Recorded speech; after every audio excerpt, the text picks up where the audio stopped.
Assalamualaikum warahmatullahi wabarakatuh. Bismillahirrahmanirrahim. Alhamdulillahirabbil alamin. Wassalatu wassalamu ala asrofil anbiya'i wal mursalin. Sayyidina wa habibina wa syafi'ina wa maulana Muhammadin wa ala alihi wa ashabihi ajma'in, amma ba'du.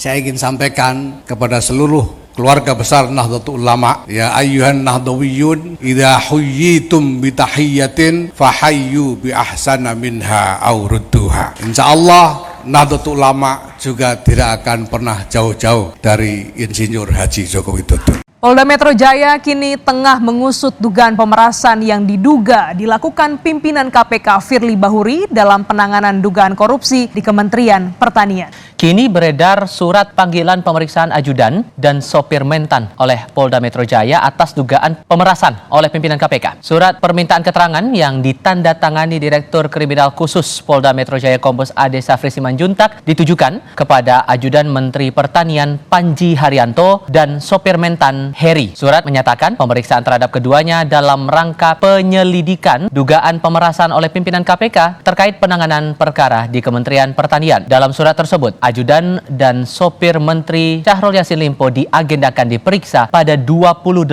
Agustus 2023 lalu. Menanggapi beredarnya surat pemeriksaan dugaan pemerasan oleh pimpinan KPK, Kapolri Jenderal Listio Sigit Prabowo bilang akan mengecek ke Polda Metro Jaya dan berjanji akan memberikan penjelasan ke media. Pemerasan pimpinan KPK? Memang ada ya? Ada Pak, gimana Pak? Ya nanti akan kita cek Polda, nanti kita berikan rilis. Assalamualaikum warahmatullahi wabarakatuh. Perlu kami sampaikan di sini terkait dengan penanganan Dumas yang diterima oleh tim penyelidik Subdit Tipikor Ditreskrimsus Polda Metro Jaya, di mana pada tanggal 12 Agustus 2023 tim penyelidik Ditreskrimsus Polda Metro Jaya telah menerima pengaduan masyarakat terkait dengan adanya dugaan tindak pidana korupsi berupa pemerasan yang dilakukan oleh pimpinan Komisi Pemberantasan Korupsi Republik Indonesia dalam penanganan perkara di Kementerian Pertanian Republik Indonesia pada tahun 2021. Adapun tindak lanjut dari Dumas yang diterima, selanjutnya kemudian dilakukan upaya serangkaian langkah-langkah untuk menelaah, memverifikasi pengaduan masyarakat dimaksud. Pada tanggal 15 Agustus 2023, kami menerbitkan surat perintah full bucket sebagai dasar pengumpulan bahan keterangan atas informasi ataupun pengaduan masyarakat dimaksud. Dan selanjutnya, pada tanggal 21 Agustus 2023 telah diterbitkan surat perintah penyelidikan, sehingga kemudian tim penyelidik Subdit Tipikor Ditreskrimsus Polda Metro Jaya melakukan serangkaian upaya penyelidikan untuk menemukan apakah ada peristiwa pidana yang terjadi dari dugaan tidak pidana yang dilaporkan dimaksud. Selanjutnya dilakukan serangkaian kegiatan klarifikasi atau permintaan keterangan dari beberapa pihak mulai tanggal 24 Agustus sampai tanggal 3 Oktober, dan yang terakhir tadi Bapak Menteri Pertanian Republik Indonesia pada sore tadi tiba di ruang pemeriksa Subdit Tipikor Ditreskrimsus Polda Metro Jaya untuk memberikan keterangan atau klarifikasinya. Perlu disampaikan di sini bahwa 6 orang telah dimintai keterangan ataupun klarifikasi oleh tim penyelidik Subdit Tipikor Ditreskrimsus Polda Metro Jaya, termasuk salah satunya adalah Bapak Menteri Pertanian RI, di mana beliau telah dimintai keterangan atau klarifikasi sebanyak 3 kali. Dan hari ini tadi adalah yang ketiga kalinya beliau dimintai keterangan ataupun klarifikasi atas dugaan tindak pidana yang terjadi dan itu dilaporkan. Dan saat ini proses penyelidikan sedang berproses, dan untuk update selanjutnya akan kami sampaikan berikutnya. Terima kasih. Kami sekali lagi mohon maaf karena mohon waktu ya yang cukup untuk menyampaikan. Namun demikian kami silakan dari rekan-rekan ada yang mau bertanya, kami persilakan. Silakan satu dulu, nanti Mas Ilham.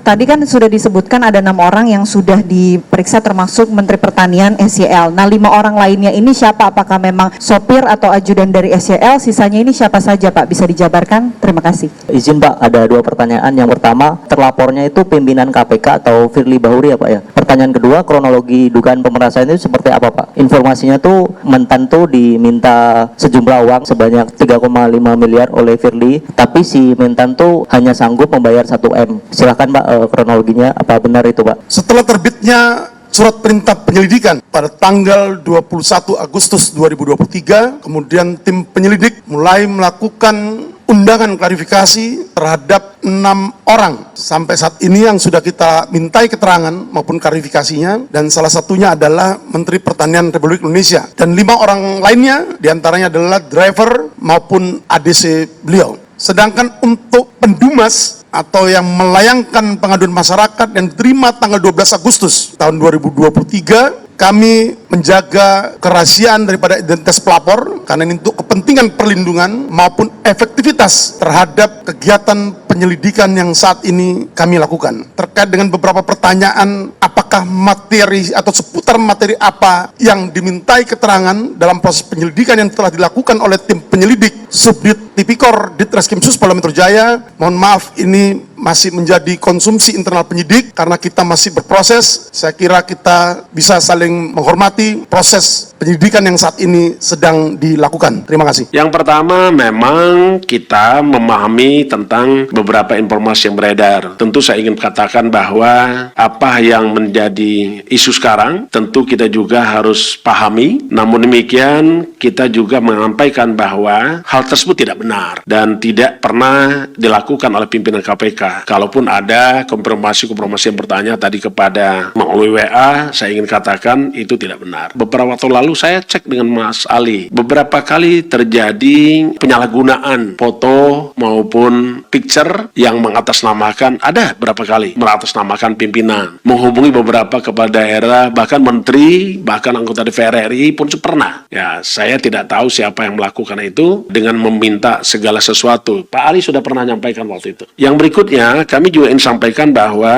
sampai hari ini kita tidak akan pernah berhenti untuk melakukan pemberantasan korupsi itu. Yang berikutnya adalah tentu kita ingin menegakkan hukum ini sesuai dengan ketentuan peraturan perundang-undangan dan tentu kita tetap menegak hormati hak asasi manusia. Itu yang pertama. Yang kedua, ada yang bertanya, ajudan saya itu hanya 1 orang, namanya Kevin, tidak ada yang lain. Ya. Yang berikutnya, bahwa untuk menjaga kesehatan dan kebugaran saya, memang saya sering melakukan olahraga bulu tangkis. Ya, setidaknya itu 2 kali dalam seminggu. Dan tempat itu adalah tempat terbuka. Jadi saya kira tidak akan pernah ada hal-hal orang bertemu dengan saya, atau apalagi kalau seandainya ada isu bahwa menerima sesuatu sejumlah $1 miliar itu saya baca kan. Saya pastikan itu tidak ada. Ya, saya pastikan tidak ada. Bawanya itu $1 miliar banyak loh itu. Itu satu. Kedua, siapa yang mau ngasih uang $1 miliar itu? Saya itu yang berikutnya saya itu yang pastikan adalah apa yang terjadi hari ini adalah tidak pernah terjadi di pada pimpinan KPK, dan KPK tetap bekerja sebagaimana ketentuan hukum. KPK juga tidak pernah berkomunikasi dengan para pihak apalagi yang tidak dikenal. Saya di Kementerian Pertanian tuh kenalnya hanya menteri di saat rapat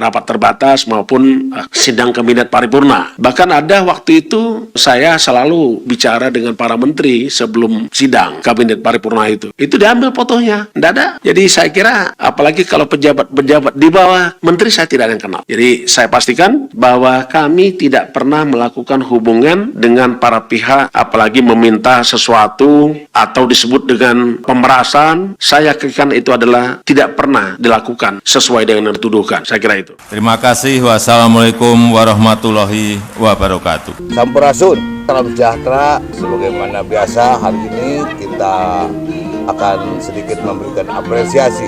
Ada sebuah fenomena khusus di tengah-tengah gelombang kaum milenial yang menurut hitungan dari DPT Pemilu Presiden atau Legislatif di Jawa Barat hari ini dari jumlah 35,7 juta ada sekitar 20 juta yaitu usia di usia 17 sampai 41 tahun. Dan ini cukup potensial dan kita kenal adalah yang disebut generasi milenial atau Gen Z ya. Nah, inilah salah satu dimensi kekhususan secara nasional di pemilu presiden maupun legislatif tahun 2024. Nah, kami dari relawan sedang bagaimana kita memberikan apresiasi kepada mereka. Nah, di tengah-tengah kegalauan dan tentu kami sedang mencari solusi, tiba-tiba muncul ada satu kreativitas yang cukup bagi kami mengejutkan, yaitu dan saya sangat memberikan apresiasi karena itu judulnya menarik,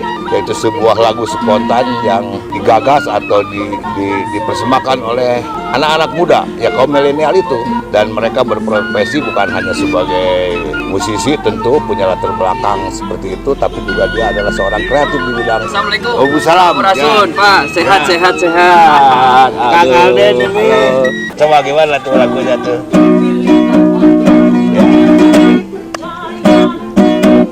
Ada pilihan ini, ada pilihan itu.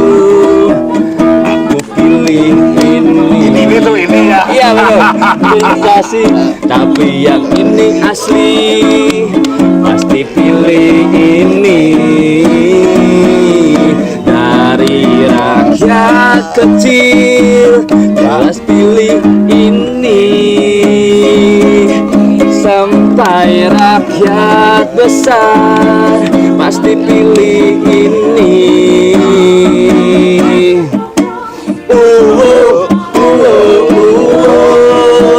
Ganjar pilihanku.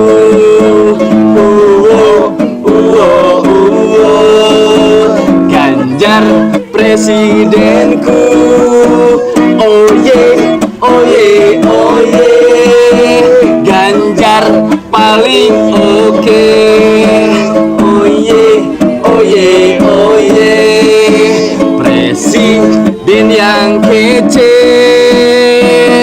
Pilih Ganjar presidennya. Insya Allah Pak Ganjar jadi presiden Indonesia 2024. Yes. Siapa calon presiden yang akan memenangkan pemilu presiden 2024? Dengan tingkat kepuasan yang akan sampai 82,2%, banyak yang meyakini, analis politik satu suara mengatakan bahwa Jokowi adalah kingmaker 2024. Percaya masyarakat Indonesia semakin lebih pintar dalam melihat dan memilih calon presiden. Saya percaya masyarakat Indonesia lebih melihat bagaimana rekam jejak yang ada saat-saat ini. Percaya itu 80% masyarakat Indonesia tidak akan memilih calon presiden yang didukung oleh kaum radikalisme ini. Kaum radikalisme yang benar-benar menggerogoti negeri ini, membuat negeri ini tidak bertumbuh, hanya berkutat dengan masalah pemahaman mereka yang ingin memaksakan kehendak mereka di negeri Indonesia tercinta ini dalam mengubah ideologi Pancasila dan menjadikan negeri ini negara khilafah. Merdeka! Tempat ini menjadi saksi bagaimana pidato Bung Karno selalu menggetarkan. Dedication of life disampaikan di sini, mengajarkan kita agar bisa mengabdi pada bangsa dan negara. Pak Jokowi mewujudkan itu. Infrastruktur yang hebat, IKN yang tidak hanya memindahkan tempat dan ibu kota, tapi membuka mindset, merubah mindset untuk menjadi negara maju, termasuk hilirisasi industri yang akhirnya kita diperhitungkan oleh dunia. Hari ini kita meneguhkan hati, bekerja keras dengan api semangat yang tak pernah padam, menangkan PDI Perjuangan dan calon presiden PDI Perjuangan Ganjar Pranowo. Siap! Siap!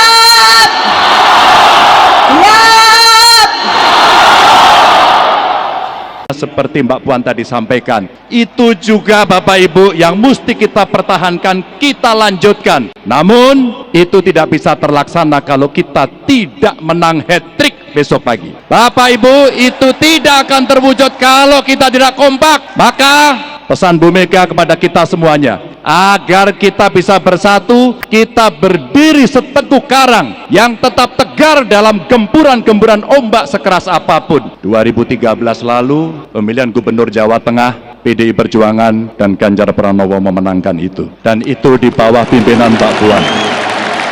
Insya Allah kita akan mengulang kembali di 2024. Insya Allah. Mohon doanya. Merdeka!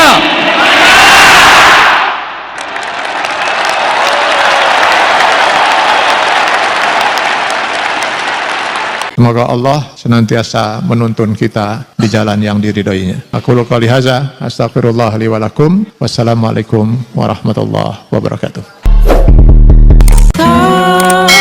Terima kasih.